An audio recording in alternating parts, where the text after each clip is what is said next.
Good morning, or good mid-morning, or good evening, depending on where you are following this show from. Once again, this is Nurturing Generations for Christ, and my name is Lucy, coming from Christian Learning Materials for Children. I believe we have all been learning. This is a program that comes once a week, and we are focused on children. And today we want to bring the season 2 of discipline our children, because we need to discipline them.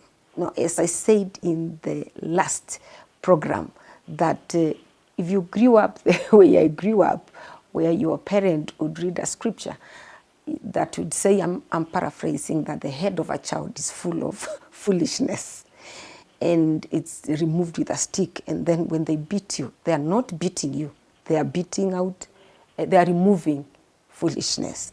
That's hard for you, as you know, as a child. And when we talk about discipline, we discipline because there is indiscipline or there is bad behavior, because there is good behavior and there is bad behavior. We appreciate good behavior, but we need to correct or do something about bad behavior so that the children will grow well, or will grow in a way that it will be easier. Children need to grow in a way that by the end of the day we expect something good to come out of them. And when we talk about discipline, we need to know that kids use behavior to communicate emotions. Kids use behavior to communicate some emotions. It's like when we talk about emotions, then we can add thoughts, and those are the things that they cannot convey verbally. And therefore, to successfully apply discipline in children, we need really to know where they're coming from. We need to discover underlying reasons for their behavior. You see, if the behavior is wanting, and if we know that children can use behavior to communicate something, to communicate a thought, to communicate something also verbally, which they feel that, no, if they use behavior to communicate something that they would not have communicated verbally. And that's why I'm insisting, if before you discipline the children, it's good to find out the reason for this kind of behavior, because they crave for attention most of the time. They can behave in a certain way when they are craving for attention, especially from parents and family. And that's why it's important. You as a parent or family, give children attention. Whether they are your children or not your children, children are children, and children are defenseless, and children are innocent. So give them attention. Or sometimes they are imitating behavior that they have picked from somewhere, even picked from the grown-ups, you see, and that they are just doing what they have seen being done. And then other things is because the behavior you are seeing, the misbehavior, they picked something from as they watch cartoons, as they watched things like that, the television. And it's just important. Again, I want to say this, before you discipline, find out what are the underlying reasons for this kind of behavior. Where is it coming from? Are they craving for attention? Is it because they are imitating somebody? Is it because it's something they saw or a program they watched or something, and they are behaving the same? In that way, it's going to be easier. However, when we are disciplining children, please always, as I said, it's a process. It's a process. Discipline is a process. And we say that if we model a way out, if we model a way of life, then that way of life is going to fix some things in the children, so they will know what to do, they will know what to say, they will know how to behave. And then, in other words, you are disciplining them through training them.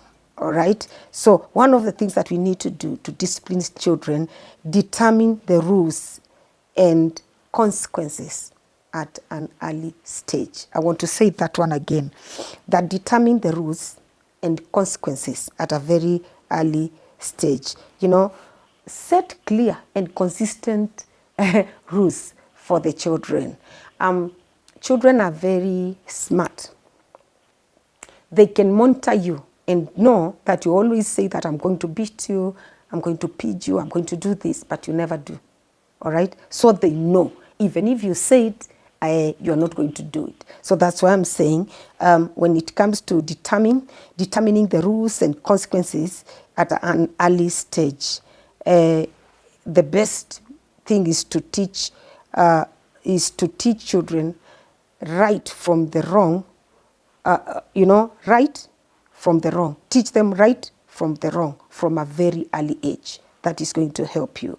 All right? And then teach them by example. Always become an example. Let them learn from you. Model the behavior that you want them to learn. The behavior that you want them to manifest. Let them learn from you, you see, and lead by example. Model, not word only, but let them see you doing. That's going to be very helpful. And then enforcing rules consistently. Just as I have just said, children are very smart. They will be able to know you say you do this, you don't do this. You always say, when I do this, when you do this, I will do this to you. You never do that. Please, setting rules is one thing, all right? And enforcing them when your child breaks them is another. All right? So please, enforcing the rules consistently is going to be very key. All right?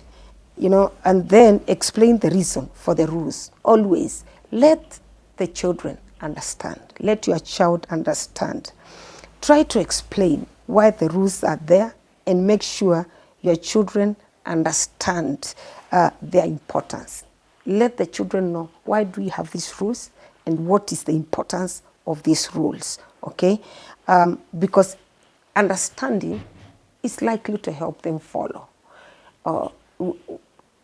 It is not always good just to say, I want you to do this, don't do that, and don't do the other. And then there's no understanding. Take time to explain to them, all right? In that way, it will be easier for them to follow. And then know when not to respond. If your child is getting a lot of attention, all right, for their good behavior, simply not responding to them is a good strategy when they do a bad thing. So that they will know there's a difference. They will know, when I did this and this and this, Dad was very happy, This is what he said, he even hugged me. But when I did this, he didn't do anything. You understand? They will be able to know this is not the right way to go. You get? That will just autocorrect. All right? And then they will be able to change. Because children, you see, children can drop something, can even drop a plate just to see what are you going to do. Sometimes they can just pour water somewhere, just to see what are you going to do about that. You see, so if you just give them attention about that, then that means they will keep on doing that. So sometimes appreciate what they have done, and other times ignore, because they just want to see what you're going to do. Ignore some of those things. And then they will know this does not make Dad happy, so it's not good. But this makes him happy. So they will keep on dropping some of those things. Then always, parent, be ready for trouble. Be ready for trouble. It's a strategy, and we say it's the last strategy for parents. When you apply strategies to teach your kids manners, be ready for new situation every other time. because children are very innovative, you know. It's like be ready for the unexpected, because as you must be on your toes to teach them to behave properly, because today they are doing this, tomorrow they are doing this other, they can really get you off guard. So be ready for trouble, because they will keep on causing trouble here and there. For parents who want to discipline their children effectively, just those tips are going to be able to sort you out. And I want to give you a summary of the things that we have just said. We have said, know that most of the time, well, as much as we are teaching behavior, it varies with age. There's the way we teach toddlers to behave and the way we teach, younger children to behave. So please take note of that. However, something is general. It's a general behavior. They are likely to do things because they are looking for attention. There's always a motive behind. Most of the time, a motive behind. It's either they're looking for attention, or either they're imitating someone, they learned something that is not good from somebody, or a program they watched, or a cartoon they watched, or things like that. Like in the world of technology now, we have many teachers, all right?